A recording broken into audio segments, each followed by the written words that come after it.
You are listening to the Central Indiana Sports Report, episode 138.3. Mike Rich reacts to the Pacers' 126-108 win over the Phoenix Suns. You're listening to the Central Indiana Sports Report with your host, Greg Mengelt. Mike Rich is back with us on the Central Indiana Sports Report to react to the Pacers' 126-108 victory over the Phoenix Suns, another great win. Mike, before we turn to you, I'm going to do a new segment called a 15-second recap, just for the people who didn't get to watch the game and kind of know what's going on. The Pacers beat the Suns 126-108. The game was tied at halftime. The Pacers came out in the third, never trailed again, jumped out on top of them early, and then Tyrese Halliburton dominated down the stretch. Mike, your thoughts on the game last night? I think that was the key is coming out in that third quarter. I think they had a 40-point quarter and just they were on fire and just took control of the game. And like you said, they just never looked back. I think another big key to this win was, they a low number of turnovers. I think they only had 7 turnovers for the game. Six. 6? Six Okay. turnovers for the game. Yeah, so I think that was key. I think defensively, again, they keep improving. The chemistry's good on the defensive side. But I think coming out that third quarter and just really punching Phoenix in the mouth and you know lighting them up for 40 points was just uh, you know just a great start to the quarter, great start to the half, and just built for a good finish. And there were a lot of really good performances. They were led by Halliburton. I said 27 points. He also had 8 assists. Miles Turner, 20 points, 6 rebounds. Siakam, 15 points, 9 rebounds. Matherin, 13 points, 10 rebounds, 4 assists. Obi Toppin had a really nice game and was even pretty good defensively. He had 12 points. Ben Shepherd hit 2 big 3-pointers and scored 10. McConnell had 8 points and 4 assists. But let's start with Tyrese Halliburton. Now, he wasn't great for the first 3 quarters, I didn't think last night. I was like, they're playing really well, but Halliburton's not having one of his typical games. But Right. the fourth quarter was so good that it's hard to put into words just how good he was. And let me go over it real fast. In 2025, Mike, Halliburton has 60 points. He is 21 for 40 from the field, 11 for 25 from the 3-point line. He has 10 rebounds, 23 assists, 4 steals, and 0 turnovers. That's a heck of a stretch. I mean, those are great numbers from top to bottom, Oh, absolutely. But but the yeah, the zero but turnovers. but the 60 points, 23 assists, and 0 turnovers. Yeah, that's fantastic. That's impressive. And he had a couple stretches like that last year too, where he had several games without turnovers, and um, I think that's key to his game and what we look for from him. Siakam had a slow start last night too, but hit some big shots in the second half as well, and ended up with 15 points. He, did well on the boards as well. So. Um, but no, I think that's exactly what you want to see out of Halliburton, and he looked like he was having a good time. He was having fun and playing loose, and just it I was mean, an exciting game to watch. that was my point, Mike. Is we hadn't really seen a stretch like that from him at all this year. Yeah, We've had a couple of games here and there where he's looked like that. right. And again, last night I didn't think for 3 quarters he was as aggressive as he had been. He'd thrown a lot of nice passes, but not as aggressive as he had been in the win over Miami. But in the fourth quarter, there was nothing they could do. It was like No, tried to put this guy on him didn't work. Tried to put that guy and didn't. Nothing mattered. Everything he put up was going in. And if they play like that, Mike, you got to start talking about them. yeah, Yeah, you definitely. They are a team that, like I said, they can beat anyone in the league any night, and when they're clicking on all cylinders, they're probably one of the toughest teams in the league to beat. Um, they can get out and get a good lead. As long as they can continue to withstand those runs and not lose that lead. I think they're going to be a tough team down the stretch. And um, another interesting piece is in seeing some enthusiasm is Thomas Bryant. You Yes. know, He uh, has been big on the boards, man. yeah, big on the boards, big defensively, a big body down low. I mean, um, Good didn't think passer. I yeah, good passer. Takes a couple threes here and there, but Yeah. I think he really enjoys playing in Indiana, and Yeah, I think being right now he's probably an upgrade over Isaiah Jackson and James Wiseman. Of course, you would rather those guys be playing because of their upside. But if you're right. talking about just right now and what he brings to this particular team, the Pacers may have upgraded at that position. They might have, um, so it'd be interesting to see how the rest of the season plays out. But you know, um, just super impressed. They held Durant to I think 25 points last night. So again, And by the uh, way, Jarris Walker only played 14 minutes, but did you see who he was guarding during his 14 minutes? yeah, yeah. So He's got potential to be that guy. I'm sorry to keep I bring him up every every time when he doesn't even do that much because of you can yeah. just he's dripping with potential. Oh, All right. he is. I might have to although it's still true, Mike, that Benedict Matherin and Obi Toppin are ball stoppers. They just when the ball gets to them, the ball stops and it allows the defense to set up and they're I don't like that kind of player. I love the 90s Pacers where the ball just move, move, move. Anyway, Right. he was plus 23 last night. He had 13 points, 10 rebounds, 4 assists, is playing really good defense, and is bringing a lot to the table.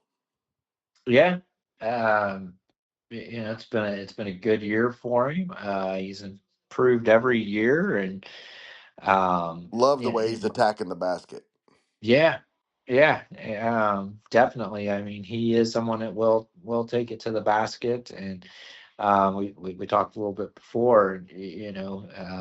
Gets kind of caught up when he gets fouled or thinks he gets fouled, or and Yes, kind of stops and get and over and it. whines and complains. You just need to get back on defense and go with it. So less complaining, more of going to the hole and continue doing that and continue to be plus 23. We're going to be in good shape.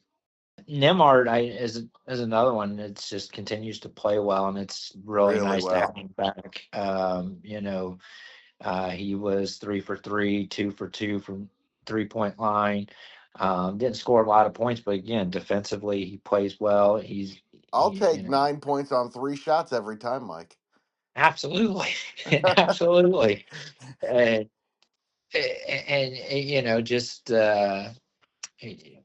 I think him and Halliburton play really well off each other, and Nimhard looks um, confident now. He looks like he's yeah, in control. He's still really young. That's the thing. mhm, And he looks confident. The numbers aren't coming out quite yet, although he did have 7 assists yesterday and had some really nice passes and even some like hockey assists. Some of mhm, his passes leading to successful baskets with no stats. I thought yep. he looked fantastic again. I'm starting to think that he and Halliburton can play together. Yeah, I think so too. I think last year it was seemed like he played like Halliburton when Halliburton wasn't around, and kind of took a backseat when Halliburton came back and didn't play as well. But this year, I think he's really found his role and he's excelling. Yeah. Um, And I think they complement each other really well, and they play, in their wins they definitely play extremely well together. um And it's nice to and have a two guard with point guard skills who can do everything that a two guard needs to do: move without the basketball, um, shoot well, of course, which he does very well. hmm He, defends well. He's defending well. Everything you need from from the wing position with extra point guard skills, and he's been an awfully good player the last 2 weeks, even if the stats don't show it. I agree, and I think there would be several teams in this league that would be calling and to see if the Pacers had any interest in trading for him. There are several teams that would love to have him, and I would hate to lose him. I don't want him to be one of those trading pieces if we're looking for you know that So, one more piece to really make a good run in the East. well, right I now it would have to be a really good piece in return. And a Yeah. couple of weeks ago, I was all for it. I was like, yeah, if they want to turn that into a backup hmm center, a good backup center, I'll take it because of the redundancy between him and Halliburton. But I Yeah. don't. I'm seeing that redundancy less and less with him. Yeah, same here.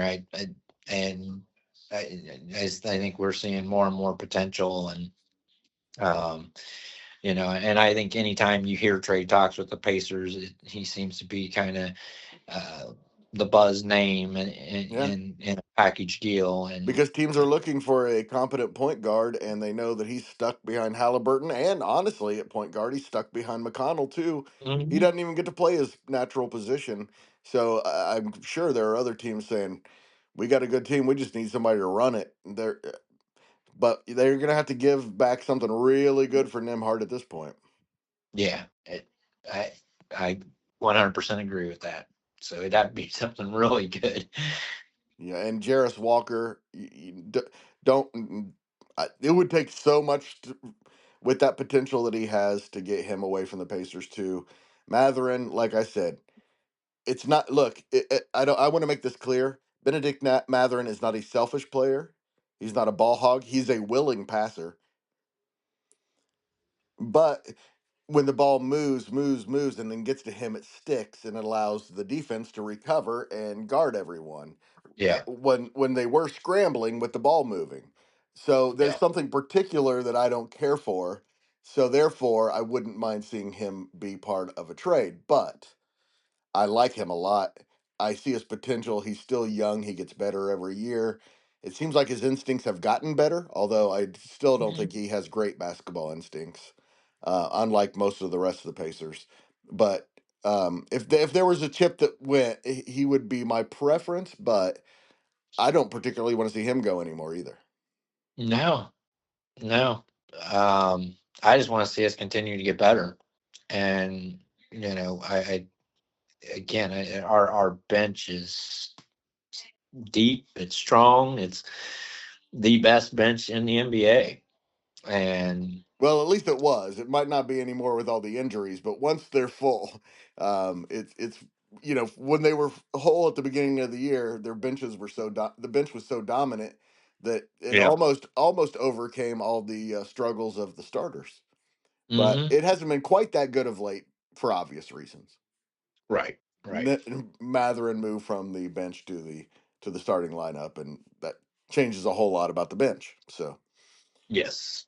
And do you think when Neesmith comes back, he'll have to move to the bench, right? There's no way you take Matherin out of it now. You don't take Matherin out now. I thought at the beginning of the season Matherin should start, Well, you proved to and be right, because I didn't think so. I thought he was a good um, go-to scorer off the bench, but you turned out to be right. I've turned out to be a wrong about a lot about this Pacers team, but here's I want to go over something real fast. Let's say that this was the first 12 games of the season, Mike, instead of from the middle of December to early January. Win over the 76ers in Philadelphia, beat the Pelicans at home, win at Phoenix, at Sacramento, at Golden State, lose at home to Oklahoma City, lose at Boston, win at Boston, lose at home to Milwaukee, win at Miami, win at home against Phoenix. Everyone will be talking about the Pacers being the favorite to win the championship if that was the start of the season, I think. I can agree with that. I think yeah, that would be a fantastic start if that was the teams you had lined up the first 12 games. Yeah, Yeah. I 9 and you 3 against that group. Um, you know, that's awfully good. And that's and now you got to awfully good. now you got a stretch of 3 more games. We talked about it. We wanted to go 5-0 during this stretch. They are 2-0 now in this stretch. Next up is Brooklyn, a team they should beat if they are playing the way they've been playing. Chicago at home should beat them as long as they're playing the way they've been playing. Friday is Golden State at home, a team you should beat as long as you're playing like you're playing and Steph Curry doesn't go crazy. Right. Going into 2 games back to back against Cleveland. I think Brooklyn. I mean, you come off two solid wins, two really good wins. I just don't want the letdown with Brooklyn. I really want to see the Spacer team beat the teams they should beat. I want them to beat Brooklyn. I want them to beat Chicago. I want them to beat Golden State. And then, what happens with Cleveland happens with Cleveland. If they split, if they win both, that'd be fantastic. If they split, I'm going to be really happy. But Cleveland's the best team in the league. There's hands down, they're extremely dominant. Yeah, I And don't know if they'll be the best team in the playoffs, but they are without question the best regular season team in the NBA. yeah, I agree. I And think Oklahoma City could make an argument, but without question in the East, 18-1 at home, 13-3 on the road. It's ridiculous. Plus yeah, 11.8 per game. They're on a 10-game winning streak again, Mike. Their second again, double-digit winning streak. Crazy. again, And the last time we went over the standings, the Pacers were in eighth. They're still in eighth. Detroit fell behind them. Milwaukee went in front of them. The good news is they are a half game behind fifth place, and they are only 3 games still behind fourth place with the Orlando Magic, who there's no way they're going to stay there with all their injuries. right. I would love to see them get to 4. And anything above 4 would be, icing on the cake. But if they can get to 4 and end the season in fourth in the East, that'd be a great season. Doesn't Yeah, matter yeah, what their record is. Just if they're in fourth place in the East, yeah. um, If they get home you know, court advantage in that first round, you get Cleveland in the second round, an unproven yep, playoff team. Yeah, and then you avoid Boston and New York, or Boston and Milwaukee, or however it's going to go. Um, you know, if you wind up there in the fourth spot and say it's Orlando or Miami or Atlanta or Philadelphia gets up there, you got to like your chances in that first round for sure. So yeah, I would like our chances. in the last month, we've really gone from hating this team, hating the experience of watching this team, Yes, to disappointment. right to being pretty excited again on a scale of 1 to 10. Mike, how excited are you? I'm probably right there at 8.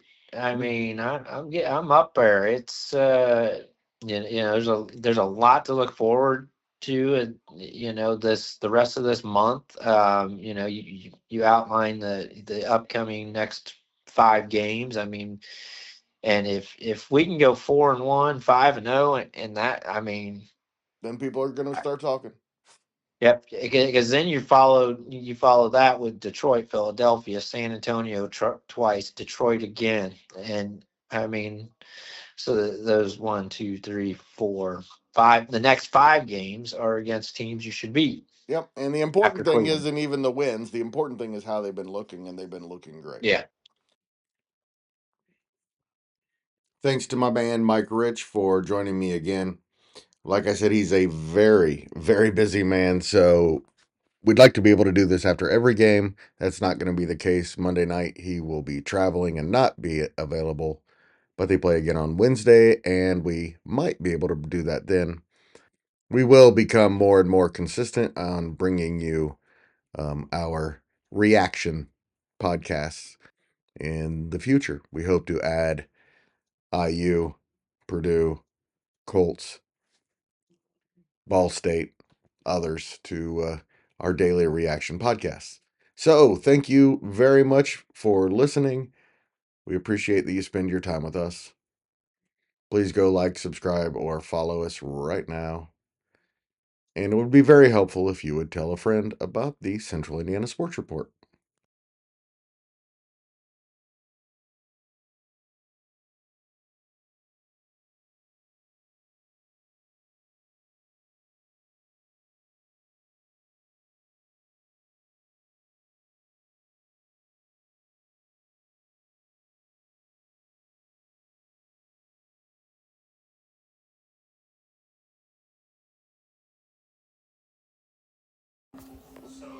This is Greg's mom telling you that the Central Indiana Sports Report is a product of ITG Media, and Greg loves Susie, of course. And his mama. And his mama.